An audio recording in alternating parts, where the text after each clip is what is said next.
राम राम भावांनो. आज आपण आलेलो तामसवाडी गावात आपण वॉटरप्रूफ मंडप देऊ राहिलो 45/9चा. अशा प्रकारे आपण पूर्ण साठा उभा करायला. साठा उभा करून वरती आपण जी पलिंग बांधलेली ही वरची ही आपण पाण्याची ढाळीसाठी त्याच्यावर आपण कागद टाकणार आहे. आणि साईड आपण ढाळ अशा प्रकारे दिले 10 फुटी खांब साईड काढायला घेतला. मध्ये आपण 15 फुटी खांब घेतला हा. त्याच्या बाजून 13 नंतर आपण परत 10 जेकडून आपले हा वरतून पाण्याची ढाळपासून बरोबर 3 फुटाची ढाळ पडन आपली त्या 15वरून 13वर 13वरून 10 फुटाला. अशा प्रकारे आपण वरती पलिंग बांधून घेतले. आता जो हा कागद बांधून राहिला बॅनर हे आपण कागद न फाटावं म्हणून आपण यामध्ये कागद या बॅनर आहे आपल्याकडे पडेल बॅनर फाटेल पीस असे वरती बांधून घेतो जे करून आपला कागद नाही फाटणार.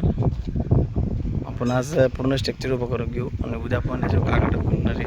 कागद कशा पद्धतीने टाकतो आम्ही हे पण तुम्हाला उद्याच्या व्हिडिओमध्ये टाकतो. हे अशा प्रकारे स्ट्रक्चर आहे.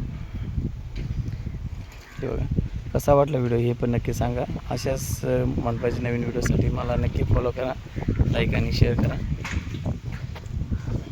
पुढे व्हिडिओमध्ये